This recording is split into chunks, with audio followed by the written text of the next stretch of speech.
Assalamualaikum warahmatullahi wabarakatuh. Hello everyone, my name is Resti Dwi Novita with NPM 2441131 from class MNJ 20%. In this video, I will be presenting a topic called Marketing Planning and Management. This presentation is based on the book Marketing Management by Philip Kotler, Kevin Keller, and Alexander Cernev, 2022. In this video, I'm going to explain how companies plan and manage their marketing activities, from corporate strategies to creating and adjusting marketing plans. Let's start.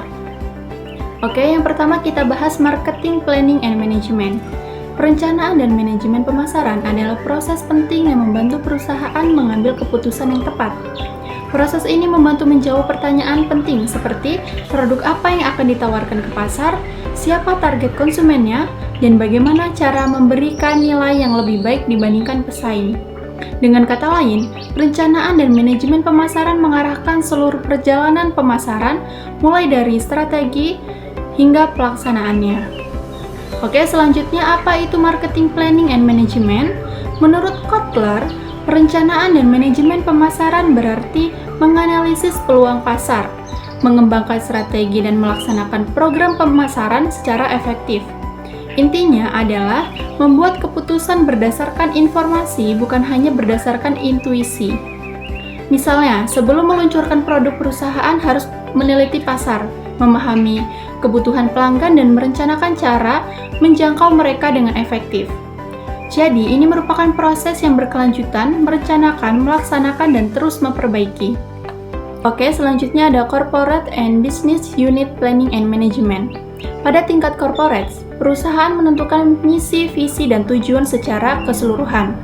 Perusahaan juga memutuskan bisnis apa yang akan dijalankan dan bagaimana sumber daya akan dialokasikan di antara unit bisnisnya.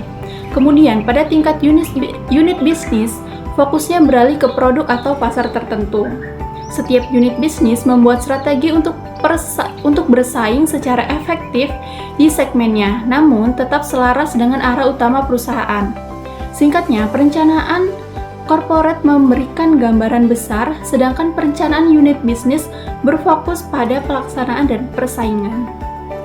Oke, selanjutnya ada developing marketing offering.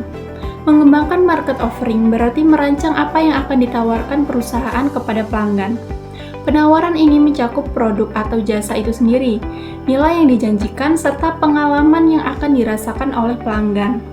Kotler menjelaskan bahwa penawaran yang kuat mampu menciptakan nilai nyata dan hubungan emosional. Sebagai contoh, Apple tidak hanya menjual ponsel, tetapi juga menjual inovasi, desain, dan pengalaman pengguna yang menyeluruh. Jadi, penawaran pasar harus mampu memenuhi kebutuhan, membangun kepercayaan, dan menumbuhkan loyalitas pelanggan. Oke, next, planning and managing market offering. Setelah penawaran dibuat, langkah selanjutnya adalah merencanakan dan mengelolanya dengan baik. Hal ini dimulai dengan menganalisis pasar, memahami harapan pelanggan, dan langkah-langkah yang diambil pesaing. Kemudian perusahaan merancang fitur, harga, dan strategi promosi. Setelah itu, nilai yang ditawarkan dikomunikasikan melalui merek dan iklan. Terakhir, perusahaan mengukur hasilnya untuk memastikan pelanggan benar-benar puas. Mengelola market offering berarti menjaga agar produk tetap relevan, kompetitif, dan bernilai dalam jangka panjang. Next, developing a marketing plan. Sekarang mari kita bahas bagaimana cara membuat marketing plan. Rencana pemasaran bisa diibaratkan sebagai peta jalan yang menuntun semua kegiatan pemasaran. Biasanya, rencana ini mencakup 5 bagian utama, yaitu ringkasan eksekutif, analisis situasi, strategi pemasaran, bauran pemasaran atau 4P, serta implementasi dan pengendalian. Rencana ini membantu perusahaan tetap fokus pada tujuannya, mengatur sumber daya dengan baik, dan memantau kemajuan. Tanpa perencanaan yang jelas, tindakan pemasaran bisa menjadi acak dan tidak efektif. Next, modifying the marketing plan. Namun, setelah rencana pemasaran dibuat, bukan berarti rencana tersebut bersifat tetap selamanya. pasar selalu berubah, pesaing baru muncul, preferensi pelanggan bergeser, dan teknologi terus berkembang. Itulah sebabnya Kotler menekankan bahwa rencana pemasaran yang baik harus fleksibel. Rencana tersebut perlu ditinjau dan diperbarui secara berkala agar dapat menyesuaikan dengan kondisi terbaru.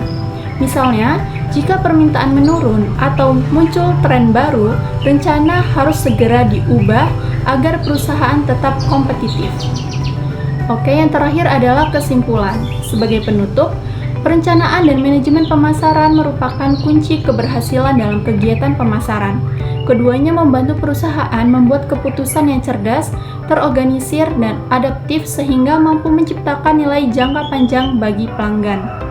Dengan perencanaan yang matang, pengelolaan yang bijak, dan penyesuaian yang berkelanjutan, perusahaan dapat tetap kuat di tengah perubahan dunia bisnis yang ketat. Okay, that's all for my video presentation on marketing, planning, and management.